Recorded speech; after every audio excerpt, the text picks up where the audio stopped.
गणेशाय नमः। आज हम अजा एकादशी व्रत की कथा सुनेंगे। ये संवाद युधिष्ठिर जी और भगवान श्री कृष्ण के बीच का है। तो आइए कथा को शुरू करते हैं। उससे पहले यदि आपने मेरे चैनल को लाइक शेयर सब्सक्राइब नहीं किया है तो प्लीज़ कर लीजिए और बेल बटन को भी प्लीज़ प्रेस कर दीजिए ताकि आने वाला कोई भी नोटिफिकेशन मिस ना हो सके। गणेश भगवान की जय। युधिष्ठिर बोले कि हे जनार्दन, भाद्रपद के कृष्ण पक्ष में किस नाम की एकादशी होती है और यह मुझे सुनने की इच्छा है, सो आप कहिए। श्री कृष्ण भगवान बोले, हे राजन, यह सब पापों को दूर करने वाली एकादशी अजा नाम से विख्यात है और ऋषिकेश भगवान का पूजन करके जो भी इसका व्रत करता है उसके सारे पाप दूर हो जाते हैं। और हे राजन, इससे बढ़कर दोनों लोगों का हित करने वाला कोई और व्रत नहीं है। प्राचीन समय में जब पृथ्वी का स्वामी चक्रवर्ती हरिश्चंद्र जी नाम का सत्यवादी राजा था तो यह किसी कर्म के वश में राज्य से भ्रष्ट हो गया।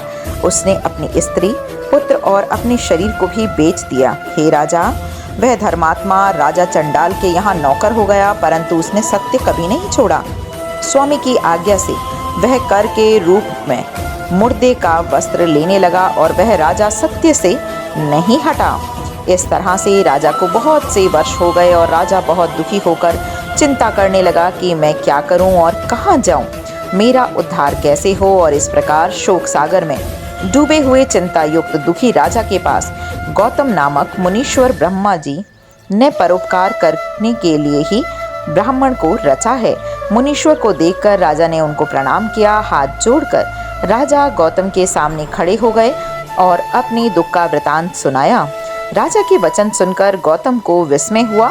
मुनीश्वर ने राजा के लिए इस व्रत का उपदेश दिया। हे राजन, भादों के कृष्ण पक्ष में पुण्य देने वाली सुंदर अजा नाम की एकादशी आ गई है, उसका तुम व्रत करो, इससे पाप नष्ट हो जाएंगे। तुम्हारे भाग्य से वह आज से 7वें दिन होगी। उपवास करके रात में जागरण करना और इस प्रकार उसका वृतांत करने से सब पापों से तुम दूर हो जाओगे। हे राजन, तुम्हारे पुण्य के प्रभाव से मैं आ रहा हूँ। और इस तरह राजा से कहकर मुनीश्वर अंतर्ध्यान हो गए।